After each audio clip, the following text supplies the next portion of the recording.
For those who don't know yet, he is the cancer of our Salesforce community. He is a very renowned educator, and many of us have benefited from not only his contributions, but we also owe our respective career journeys some major milestones to him.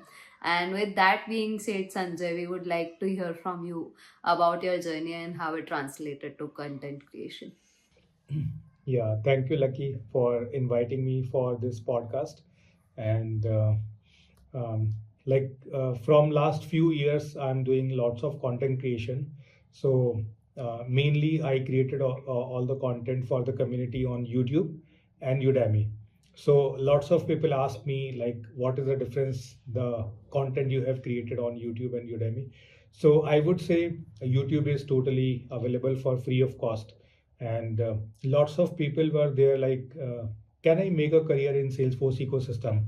So I thought, why not create a playlist so that they can decide by learning themselves whether they can create a career in Salesforce ecosystem, because Salesforce, it attracts salespeople.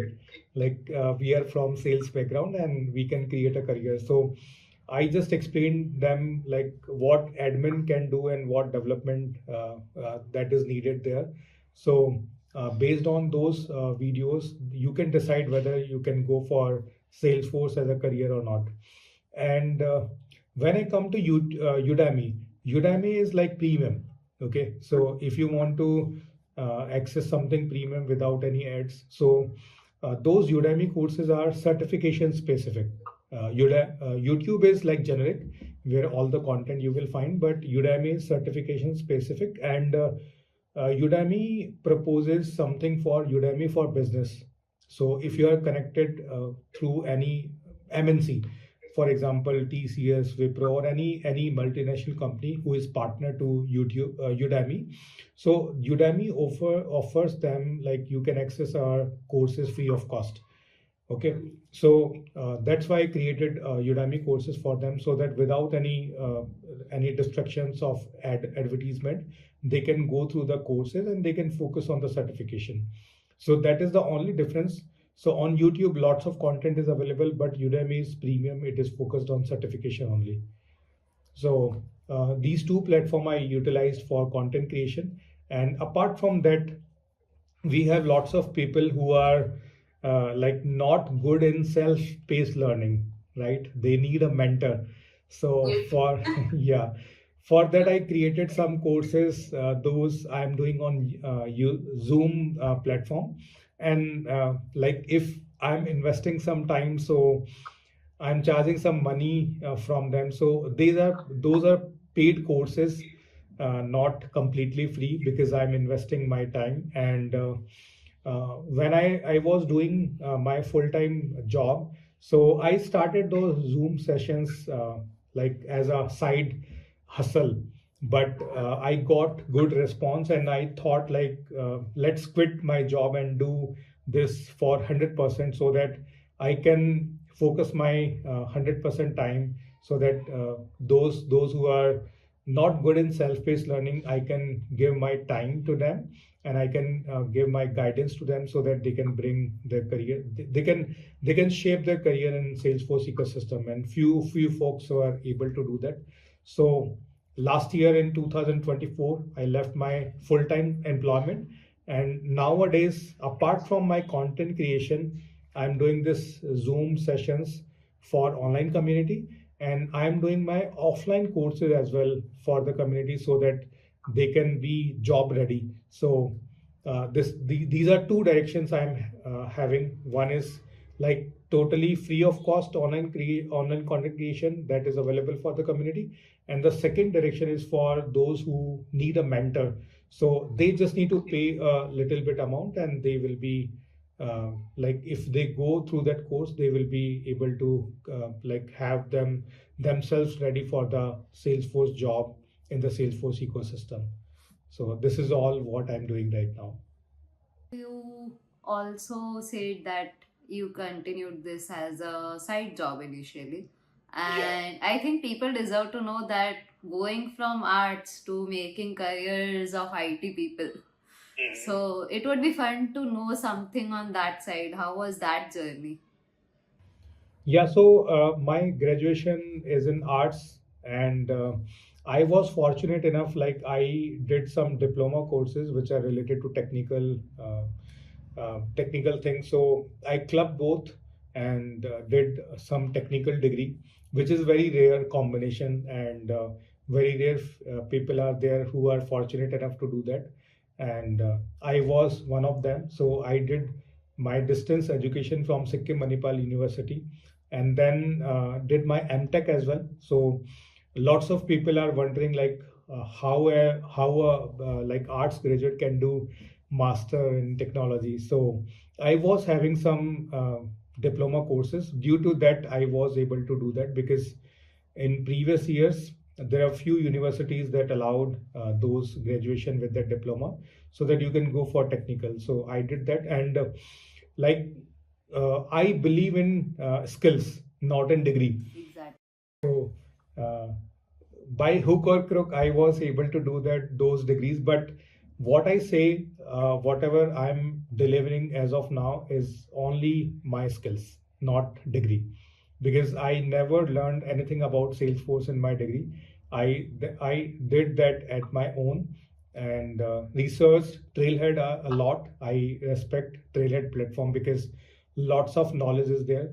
The flaw that I found there is like those knowledge is not systematic, and being a assistant professor for 10 years in education industry, that is my background. So I utilize that knowledge, like how to create content systematically so that beginners can learn those things. So my main motive was not experienced professional, because experienced professional can learn things themselves, but I was more focused on the beginners. So when I started my journey on content creation, I saw lots of people are doing content creation for the experienced people. So I just found that gray space, like for beginners there is less content available. So I created a playlist for them, and it got hit in 2023, and that's how I was popular enough so that I can plan, like I can do that for specific people. I can create specific batches so that I can impart my knowledge and they can create their um, career in Salesforce ecosystem. So this is what I did with arts to master of technology. But you are truly an icon for not just all the people who have benefited from your wisdom.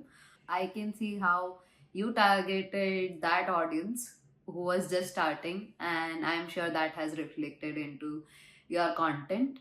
As we talk about freshness, there would be so many topics which would have come to you, and as your target audience has also been the, I would say, the new joinees, but has also evolved, as I can see from your journey. So, with all the ideation and all your brand values, how do you keep a good balance while also keeping both your audience and your business values in mind?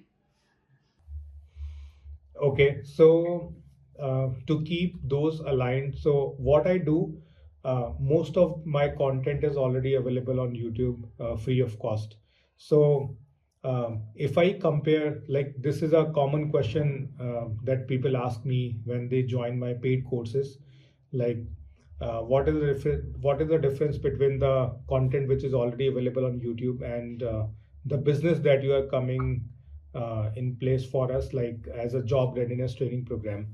So I would say mentorship basically plays an important role, right? So on YouTube or Udemy, whatever content I've created, that is self-paced learning. So if you are having a consistent schedule, you can motivate yourself, then those content is for you. But if you need a mentor who can guide you on daily basis, who can motivate you, who can force you, like you need to learn this skill set so that you can grow your career in Salesforce ecosystem. So that's how I make a difference between the content which I created and the business that I'm generating. Okay, so lots of people, like more than 200 folks I trained with my job readiness training program.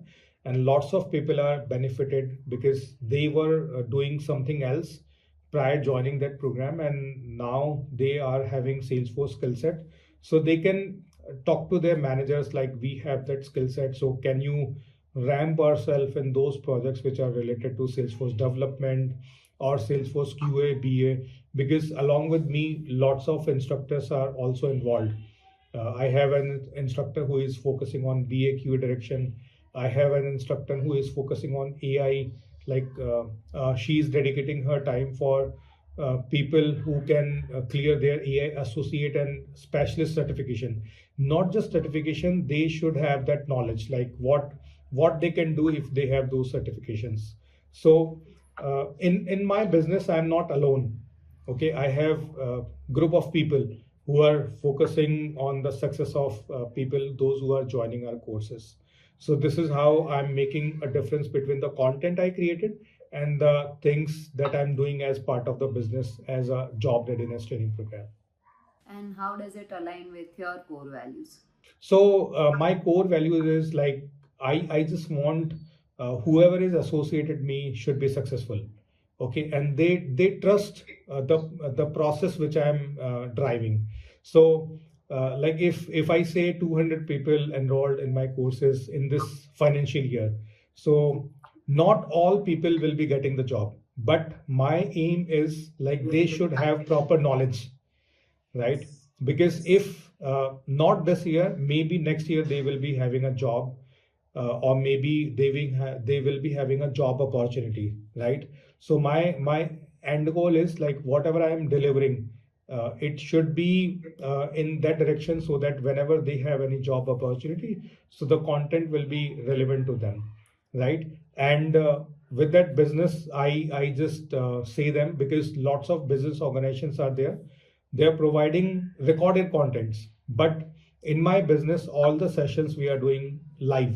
Okay, because we are charging money from them, so it is our moral responsibility to come onto the Zoom session and on daily basis, like we are delivering all the content, all the topics we are explaining, and apart from that we are doing Q&A session. Okay, if you go to other organization, what they are doing, they are saying like, just have those recorded session and we will be just doing Q&As. So we are not doing that, we are doing each and every session live. Okay, and then we are doing Q&A in every session, so it makes lots of sense, like they are having a consistency, they are having regular practice sessions, they can ask questions immediately if they are having any doubt. So that's why I'm making business differently, because I follow Ratan Tata, and I like a famous quote which he says like, don't do just a business, do business differently. Okay, for the sake of people, right? So I'm a huge admirer of him, and I have lots of pictures of him in my room. So See, I he, can see that. yeah, so he inspired me a lot, and I just don't want to do it just for business. I just want to do it for the benefit of the people, so that because of my efforts or my teammates' efforts, if they get a job, so and out of 200, if 20 people are getting a job, so that is a huge success for me. That's yeah, that's amazing, and I really like how you lean more towards the nobility of it and less towards okay, what's in it for me or my team. Obviously, there are gains, but it is more towards, as you said, Ratan Tata's philosophy. Uh, I understand that it is great way with the sessions to make it more interactive and to relate, but how does it work when it comes to content creation? Because in a way, it is one sided. We don't have the audience there. So, how do you make sure that it is relatable to your audience while also maintaining your brand identity? So you're talking about the content creation or the job readiness training program that I'm running? The content creation, mainly about YouTube, for example. So if I talk about YouTube, so on YouTube, I always focus like whatever content I'm delivering. So it fulfills all of those people's requirement. They are like having some prior knowledge of Salesforce. Okay, because most of the content which I delivered on YouTube is related to Salesforce. I started with something else, but C++, Java, that lots of people already produced. So like when I started producing content on Salesforce, so it got lots of audience, because lots less people are like generating content on that, and it was not systematic, right? So what I think in my mind when I do any YouTube session, so I focus on both the type of audience. One is beginner and one is experienced professional. So if you are any experienced professional, so you will like my channel a lot, because you are already having some Salesforce knowledge, so you can relate those things. But I try a lot so that if you're a beginner, then also you will be able to relate. But like honestly saying, we are human being, right? And many of human beings are self-motivated, but very less people are there who are not self-motivated, or I would say not less, more people are there who are not self-motivated. I was going to counter you on that, but yeah. So there are a lot of people who need someone, because we are human being. We need someone who can validate us, right? So I just try to create a YouTube content in such a way so that they can feel like we are learning ourselves. But if you are not having that consistency, then YouTube is not for that. But I try to keep in mind, like if you are a consistent learner, even if you are a beginner, so you will be happy to learn all the content that I have delivered on YouTube. And to be honest, when I do my job readiness paid program, my first session itself contains, like, if you can do self learning, if you are consistent enough, don't join my paid programs. Okay, you can learn yourself through YouTube. So I don't want to grab their money, I just want them to learn. If they can learn by themselves, I am happy. Okay, because anyhow YouTube monetization is already paying me, right? So I don't have a philosophy like I'm just behind the money, right? Because if you are able to learn something from the content, so you will be able to like make your career. So either it is YouTube or job readiness program that we are doing on Zoom, so both will be equally paying you. So YouTube will be totally available free of cost for you. Okay, you don't need to pay for that because YouTube ads are already paying me. So I always prefer, like, if you are a self learner, you can go with that content. But if you are not a self learner, then you need a mentor. And yeah, mentor always plays an important role. Okay, so I always says, like, if you are following me on YouTube, if you have any sort of questions, any doubts, so I have created a Telegram community on YouTube. Also, you can ask questions to me. But to be frank, there are lots of questions. So for all the questions, I won't be able to find much time to answer those questions. But I try to answer as much any question that I have on YouTube as in comment or in Telegram. But not all the questions I will be able to answer. But it is totally for self learners. This is what I can say. I totally understand and agree, but now let's change the hats. Now, let's say someone is a content creator but doesn't have the time for offline, or doesn't have time, or maybe due to different reasons can't participate into the education related programs. Or let's say that someone doesn't want to by choice.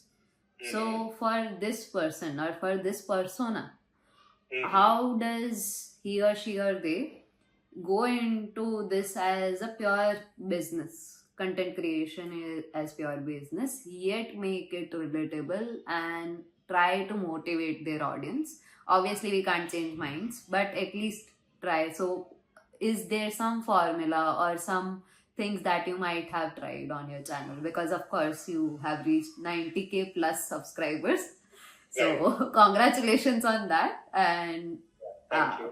there might be something which is making it better and better every day. Yeah.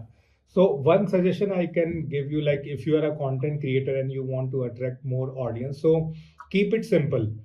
Because what I researched on previous YouTube channels, like people are trying to show like they know things, but if someone is coming on YouTube, so they are not coming like to see like you have the knowledge. They are coming so that they can learn something. Okay, so keep it simple and have a consistency. So one thing is simple content, second is consistency, and third thing is it should be relevant to the audience. Why, like for whatever reasons they are coming to your channel, so they should be able to understand whatever you are trying to deliver. So don't make it complex. So sometimes what we do, we try to showcase like I'm the super intelligent person, right? So if you try to do that, then the learner or the beginner won't be able to relate, because beginner is not so much intelligent. That's why they are coming to your YouTube channel, right? So if you keep it simple and explain it in such a way so that they will be able to relate, then only you will be able to grow. So you can have two types of audience: one is beginner and one who is already settled in that ecosystem. So what I tried initially, I created some recorded videos. My target audience was the experienced professional who are already like established into Salesforce ecosystem. After creating lots of content, I realized like there are beginners who are struggling a lot. They need a playlist where they can watch sequential videos and they can learn whether we can create a career in Salesforce ecosystem or not. Then I targeted beginners, right? So in on my channel, if you go, you will find mixed of content. You will find a content which is relevant to the beginners, and you will find some content which is related to the experienced folks. So that's how I was able to meet that 90 plus K subscribers. That's amazing, and I captured some highlight from this one. So you touched upon very important topics in terms of segregation of content according to segregation of your target audience. Right. So that definitely being one, and second is tying it back to what you addressed previously, that there were not many players who were, or maybe no players at all, who were presenting the content, even to begin with create it in a systematic way. So when you talk about different playlists, it also comes with the mindset of how do we organize it and which structure will work for what type of consumer. And third point that I caught was the consistency, which definitely is one of the game changers when it comes to the algorithms. But what we have also, I mean, me and my team, of course, what we have also tried checking is we also have to be a little experimentative. So, consistency and experimentation. How do you balance both, given you already have to target the audience, I mean, cater to the relevant audience while keeping your business values aligned, and also thinking about how to make it sustainable, not just a one time thing. So, how do you create that harmony between consistency and experimentation?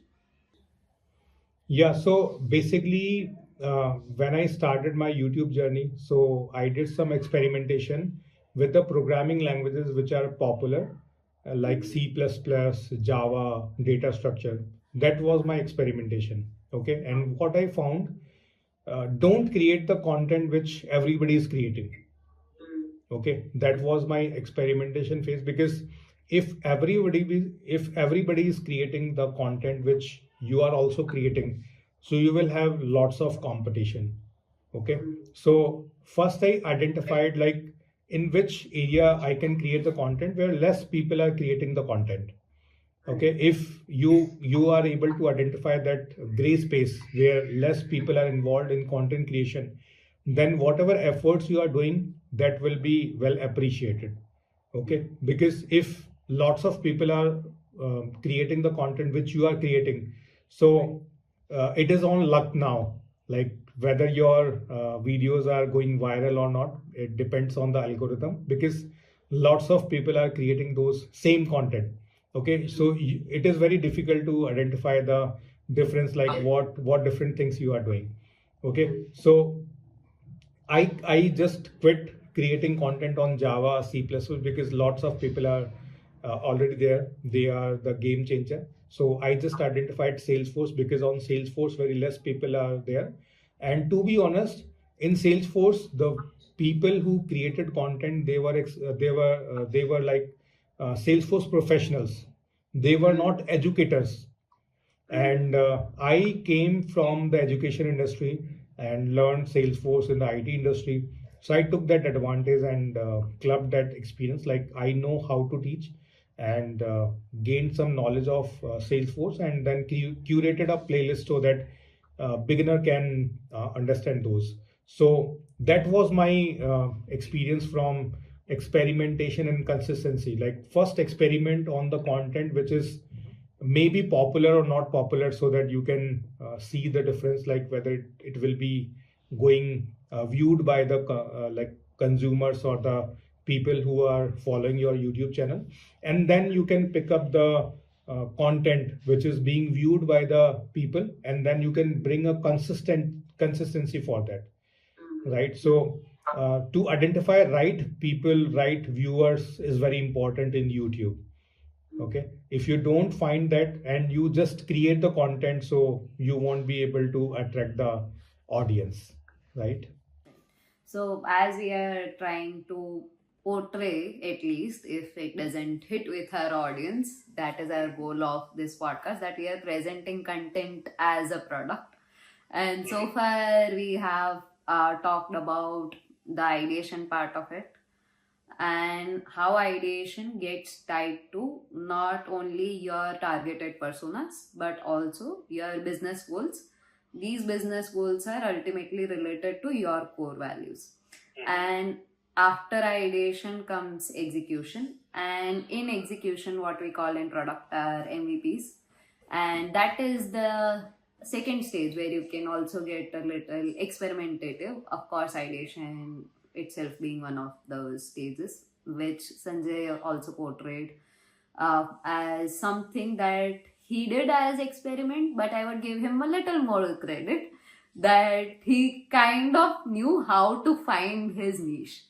So huge shout out for that. And it is, I would say, for anyone who is entering in content creation game, it is very easy to say, okay, let's just start the camera and let's start recording. But even before you start your own channel, finding your own niche is something that you struggle a lot with. And you get that imposter syndrome, as in, am I fit for this? Am I not fit for this? So if that happens to you, don't worry, it happens to all of us. And different people approach it different ways. Some of them try to find their own niche before starting the journey, as in before recording, may it be video, audio, or both. Or some people also do it afterwards. So thank you for sharing your approach and how you played it smart and have cracked the code. Now, as you were saying, I also captured one point that you use feedback loop to make a conscious decision. So this was where you decided what will hit the audience and what is your audience and what will your business grow around. But to keep it going, feedback is also important. Specifically for platforms like YouTube or Spotify or Apple Podcasts, the audience is maybe or maybe not interacting with you. So how do you gather feedback, and then what role does that feedback play? And second thing would be, how do you still keep it aligned that you are not deviating too much from your intended direction? Yeah, so on YouTube or Spotify, you very well said, like it is a one-way interaction, because we are just producer and the audience is the consumer. Okay, and to have those feedback, so on YouTube we have a feature called comments. From there we receive their feedbacks. But what I did when I was actively doing some live sessions, okay. So this is another thing that I did in the YouTube that was totally new in the Salesforce ecosystem. For YouTube, it was very popular, but in Salesforce ecosystem, what people used to do, they used to record the videos and they used to publish them. What I researched on YouTube, like YouTube has a feature called YouTube Live. Okay. So what I thought, recordings are like they can see anytime. So if you want to connect with your audience, even in one way medium, so go for live sessions, right? So what I did, instead of doing recordings or premiere, I went live. Okay, so at the time, at the moment I was live, so lots of people used to ask lots of questions in the live stream. Okay, so through those comments or those messages, I used to see like what problems they are facing. I used to answer them in the live session itself. And I used to get the feedback like what should be my next topic or what gaps they see in the current session. So that's how I used to improve my upcoming sessions. And side by side, what I did, I used to enhance my Telegram community and LinkedIn community, because on LinkedIn and Telegram we can have a conversation. Okay, so I just created those communities alongside my YouTube live sessions. So I did that in year 2023. So it was like YouTube live sessions, and parallelly I was building my LinkedIn and Telegram community. So people used to give me feedback on those mediums, and I used to plan my sessions accordingly. So this is how I was able to prepare all my sessions. And to be honest, YouTube Live I did for the first time, and it is the thing that I did for the first time in entire Salesforce ecosystem. No one did YouTube Live prior to me, even if those who are ahead with me on YouTube, they also never did YouTube Live. They did premiere sessions, they did recordings, but YouTube Live was the game changer for my YouTube channel, because that's why that's the reason I was able to connect with the audience, and I was able to answer their questions directly, even if it was one way video conferencing, but through messages they were able to communicate with me. So it was the game changer for my YouTube channel. That's amazing. And I see your strategization skills are pretty strong. So, talking about all of these as product journey as well, there comes the importance of tools. So, for example, for prioritization, we use certain frameworks in product or even to gather feedback for roadmap planning and whatnot. So, given that we have talked about the partnership, the type of content or segregation of content, the type of platforms that you use, what are some systems or tools that you have used to streamline the processes, especially when you are catering to so many factors? Okay, so if I talk about tools, so I utilize lots of products which are already well known. So, like when I was doing session by myself, so I used OBS. Okay, that is to share your screen and you can deliver the content on YouTube. But when I face the challenge, like I need to invite someone on my channel and how to do that. So then I realized the power of Zoom, because we can invite someone on Zoom and then we can share that Zoom screen with the OBS on YouTube. So it was three platform: YouTube, OBS, and Zoom. We were doing session together. So these were three platforms that I utilized. And later on, to maximize my audience, so I utilized LinkedIn and Telegram, because on those platforms we used to connect with the community, with the audience on daily basis, and we used to reply them whatever questions they might be having, or people themselves like they answer each other's questions. So that's how I just build the community. So if you see my LinkedIn, Telegram, or YouTube, it is like it has grown in last 2 to 3 years only. Okay, and like why they that grown, because I used to do live interactions with the community. So if we do lots of recorded sessions, so anybody can watch, but you won't be able to connect with them. So uh, like due to live, I was able to connect with them, and it definitely helped me to grow my YouTube, LinkedIn, Telegram, those community. And whatever instructor I invited, so they used to speak on their system, and my system used to listen them, and then OBS used to listen my system, and it was used to produce to YouTube live. So that's how it was connected. So yeah, and I did lots of experimentation as well. I used to learn lots of things while doing those things. Like in the beginning, I was scared like how I will be doing alone sessions. So I did some experimentation, and I was able to do that. Then I realized like how I will be collaborating with the people. Then again, I did some research and was able to identify the solution. So that's how I build experimentation with consistency. So never lose hope when you are doing content creation. If you have a will, you will find a way. So that is true with my journey. So if you are doing good for the people, automatically you will be getting a way around that. That is amazing. And there are so many things that I learned from this answer itself. And I know how nervous one could be to do a live. So, still mustering up the courage, by the way. But someday, let's see. Okay, so now that we have talked about partnerships, tools, and all the good things that have happened so far in your growth journey, let's also talk about a piece or two of content that didn't go as per your plan or as expected. And what do you think were the reasons behind the same? Yeah, so um, if I talk about the like channel, the progress, it was very good.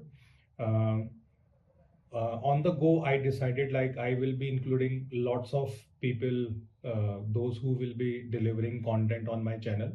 So I was able to pull up few folks, those who delivered some content, but not as much, because I see there are very less people who have the content curated in a proper format.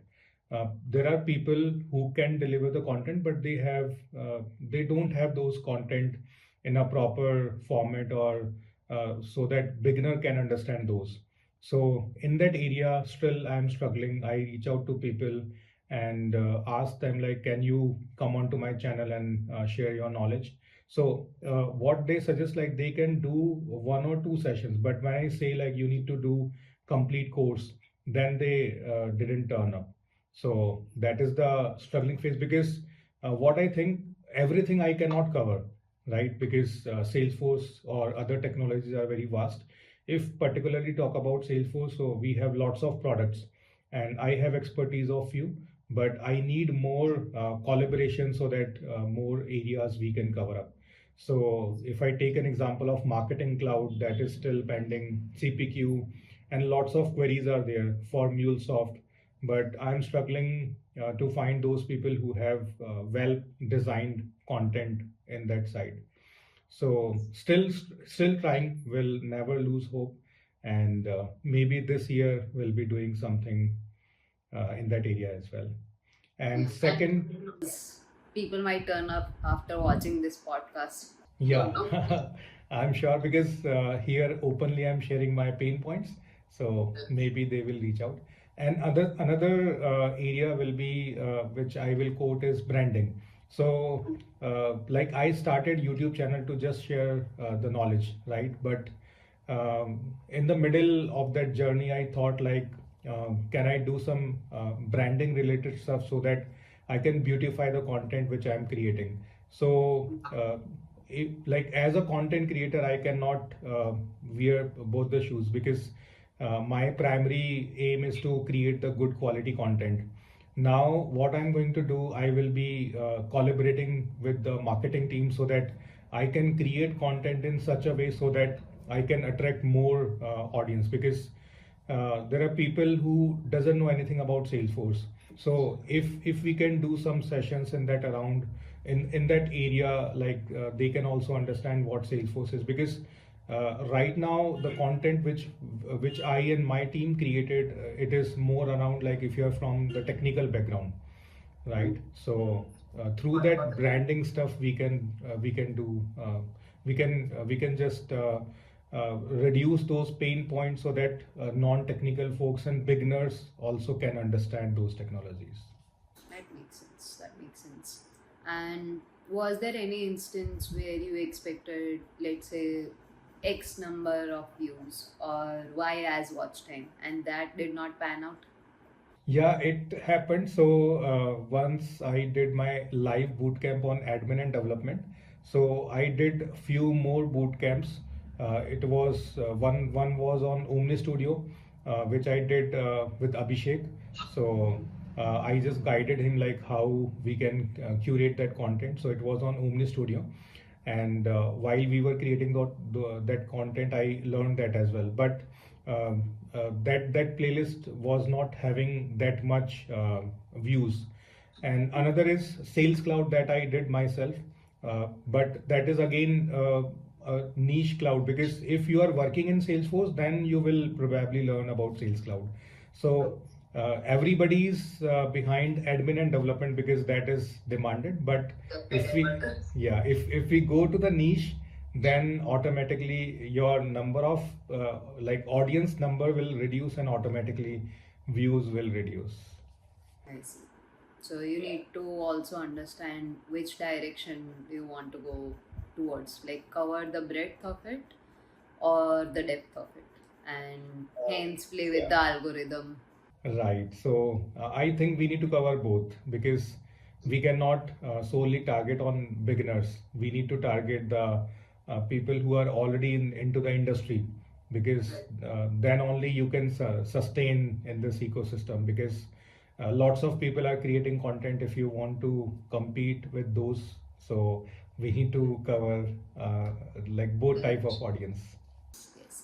And talking about covering different types of audiences and as many content creators are out there, what do you think is the most commonly overlooked area or mostly underestimated area that content creators, maybe in this space or in any space, usually miss out on? So overlooked, I would say like lots of people are creating the same content which is already available, right? So whenever I try to create any playlist, maybe it is recorded or I do live sessions. So what I do, I just research like what type of content is not available on YouTube. So we'll quote an example, like more. I just researched on most of the YouTube channel. In-depth LWC knowledge was not there, and on my channel also it was not there. I just created some concept related videos. So I suggested that like gray space to Ankit. Ankit is also active in the community. So I just suggested like basic knowledge I gave to the people, but they need more in-depth knowledge of Lightning Web Component. So he created that, and I think in last month only he reached to 10,000 subscribers. That too in 1 year or so. So it is a great like accomplishment for him, for me as well. Like I instead of telling him like create content on admin, I suggested the like whatever area I researched. So anyways, I could have done that, but that is not my nature. I just want our community should be benefited. So if I'm not doing that, so someone else should do that. True. So basically, do your research, find what is unexplored instead of just running behind numbers or just creating content for the sake of it. Goes perfectly with her name, Outliers Playbook, because we are literally trying to deliver that some people have not talked about in other forums, or the topics on how to create this 360-degree view, may it be any business or any department. So thank you for connecting the dots for us as well. And Then the question would be, what do you think is future of content creation, and what you and your team are doing to cover the ground on that front? Yeah, so like right now, from this year onwards, I'm like 100% dedicating my time to this content creation and the job readiness training program. So I'm not into full-time employment now. So this like this I'm saying because content creation is having a good future. I felt it in last 3 to 4 years, right? Because you can create those content which will benefit people. They can get the jobs, okay, and out of that there are lots of platforms through which you can do some earning as well, right? So it is indirect motivation. So you are not earning money through the people through the platform, right? So we are creating a product, or you can say 50% I was able to create that product, which is generating some passive income for me, and active content for the people. They don't need to think about the money. They can go and watch the content and prepare themselves. So I always had that vision in my mind, like I will be doing something for the community without any money, like without charging any money from them. So that I was able to do, and indirectly it is benefiting me as well in terms of motivation, because money is the biggest motivation if you are building a product, right? Yes. So Yeah. I mean, many other things, but ultimately businesses run on money. So very well put. revenue is the key factor if you want to run a product. Especially services, we can, like, we are doing some service, we are getting the revenue, but in product it eventually it comes. So We also need to invest it back into the product. So yeah, true. Very well put. And talking about what the future looks like, you said it is good, but do you have any trends to share according to your last 2 3 years journey? Can you share some trends as we reach towards the closure of this podcast? yeah, so I see after COVID, people like watched lots of online content. So what I personally feel, if I relate my product, because my product is totally for education industry, okay, whether it is related to IT or graduates, those who are learning technology. So what I am seeing, like, people are not too much interested in the online learning. They are, but if they are into some profession, then they are more interested into online learning. So there are different categories. Okay, so how I'm managing my business and products, so I just created 3 4 categories. Okay, so there are one sort of audience who doesn't have money. Okay, so I see them on my YouTube channel. Okay, because they don't need to pay any amount for that, and they can just have the content. Then we have second type of category, those who want to research different type of content. Okay, so they can go to Udemy. On Udemy, lots of courses are available and with less amount. So they can compare and they can follow particular content creator and they can learn those things. And the third category is the people who are already into the corporate. So whether it is IT or any other industry, so they want to upskill themselves. So they cannot take some risks like going through YouTube or Udemy, because they are not certified. Okay, so they go for some personalized training. Okay, they reach out to the people and they want some Zoom sessions, so that they don't invest their time to watch unnecessary content.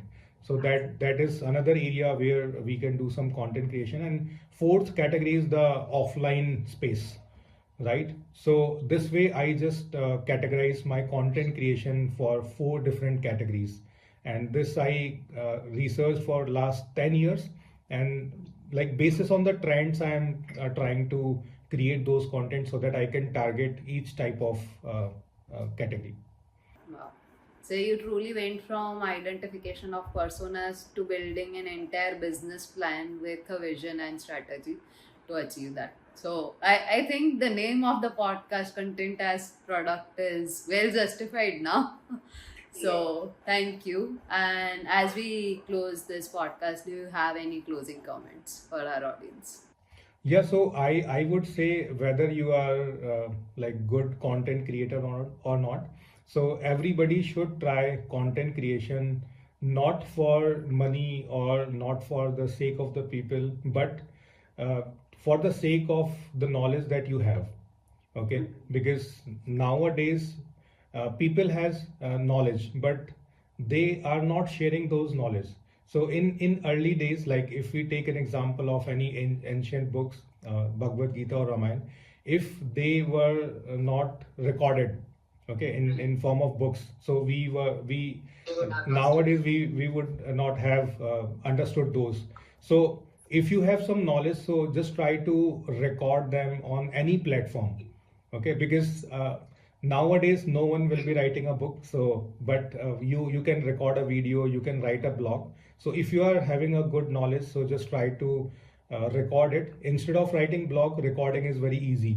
And just create a like small channel on any platform, maybe Udemy course or YouTube or something else, whatever is approaching to you, and just share your knowledge.